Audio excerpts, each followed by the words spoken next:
Sekitar 3 juta lebih guys, bisa sampai 3,2 atau enggak 3,5.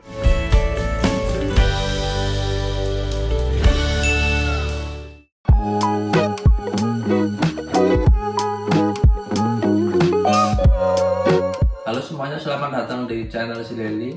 Nah, seperti yang udah tertera pada judul, kali ini aku mau bahas UMR Korea tahun 2022. Jadi pemerintah Indonesia dan Korea itu kerjasama dalam proses pengiriman tenaga kerja. Nama programnya itu G2G melalui sistem EPS. Jadi buat teman-teman yang minat kerja ke Korea itu bisa mengikuti program ini, program G2G. Untuk syaratnya itu ijazah minimal SMP usia 18 sampai 39 tahun. Nah, caranya bagaimana? Pertama, kalian itu harus kursus bahasa Korea. Nah, untuk kursus dan prosesnya bagaimana? Kalian bisa tanyakan langsung di LPK. Nanti aku akan tulis LPK-nya di deskripsi box. Kalian bisa langsung tanyakan prosesnya bagaimana dan nanti akan dipandu sampai kalian terbang ke Korea. Oke, langsung aja kita bahas UMR tahun 2022 ini. Seperti kita ketahui, untuk UMR di Korea itu sistemnya flat ya guys, gaji per jamnya. Jadi mau kita kerja di kota, di desa, pabrik besar atau pabrik kecil, warga lokal atau warga asing, itu gaji dan landasan hukumnya itu disamakan. Nah, untuk UMR di Korea kita baca dari tahun 2020 saja ya guys. Ini di sini ada diagramnya. Untuk tahun 2020 itu per jamnya sekitar 8.580. Nah, untuk tahun 2021 naik 1,5% menjadi 8.720 upah per jamnya. Nah, untuk 2022 ini upah per jamnya itu naik sekitar 5% menjadi 9.160 won, ya sekitar 110.000 rupiah per jamnya. Ini baru upah per jam. Nah, jadi UMR tahun 2022 ini per jamnya 9.160 won. Terus kalau upah per hari 8 jam kerja itu nggak lembur ya guys. Jadi berangkat jam 8 pulang jam 5, itu kita dapat sekitar 73.280 won. Ini upah per hari 8 jam kerja. Nah, untuk basic per bulannya kita kerja Senin sampai Jumat 8 jam kerja tanpa lembur ya guys. Kita itu dapat 1.914.440 won. Ini basic per bulan tanpa lembur. Kalau dikonversikan ke rupiah berarti sekitar 22 jutaan lebih ya guys. Kalau pas pabriknya lagi banyak lembur berarti nanti gajinya bakal lebih besar ya guys.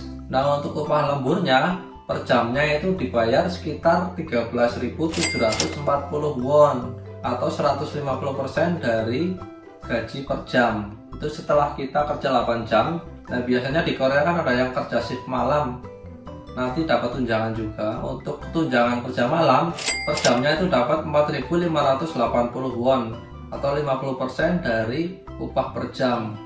Ini untuk tunjangan kerja malam, berlaku mulai jam 10 malam sampai jam 6 pagi. Sekarang kita simulasikan, ini hanya simulasi ya guys, bisa lebih besar bisa juga lebih kecil. Untuk yang kerja 2 shift atau kerja siang malam, kerjanya itu 12 jam. Misal mulai berangkat kerja jam 8 pagi, pulang jam 8 malam. Terus yang kerja malam berangkat jam 8 malam, pulang jam 8 pagi. Itu dapat sekitar 3 juta lebih guys. Bisa sampai 3,2 atau enggak 3,5 gitu. Tapi ini semua itu masih gaji kotor. Kalau yang basic per bulannya tadi 8 jam kerja kan 1.914.440 won. Ini gaji kotor guys, belum dipotong pajak, terus asuransi kesehatan dan dana pensiun. Biasanya itu potongannya sekitar 300 ribuan lah, 300 ribuan.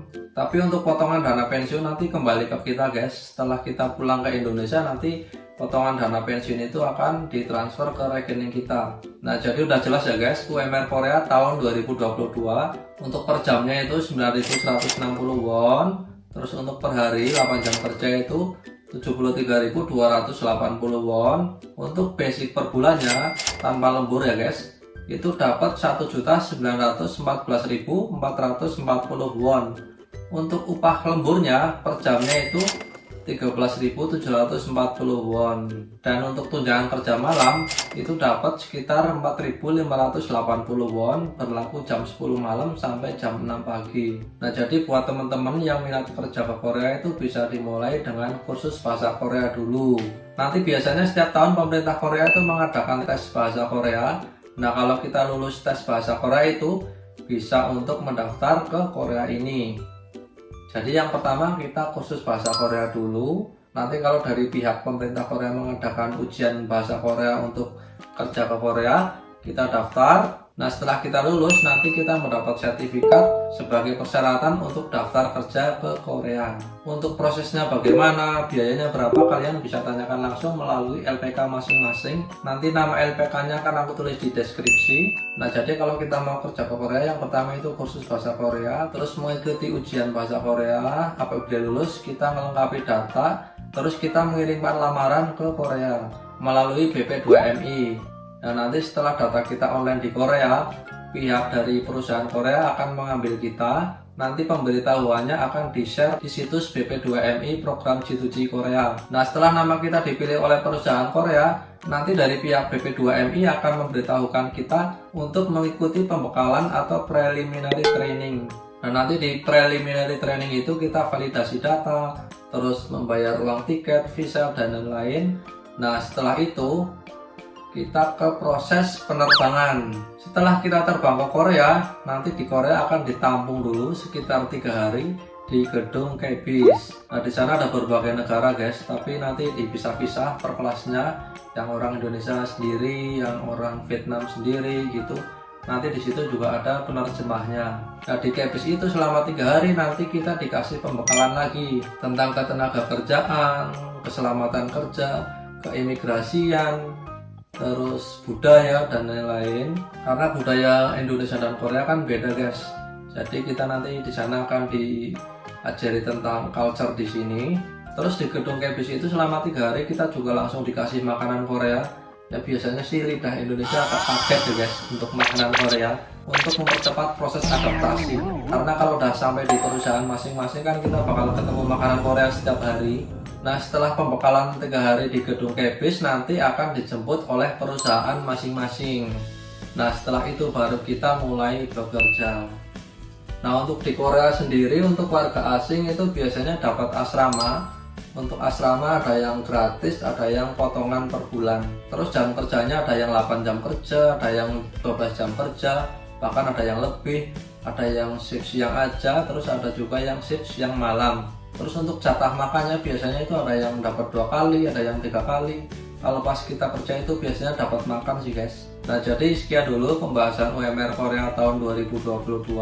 Apabila kalian ada pertanyaan bisa tulis di kolom komentar.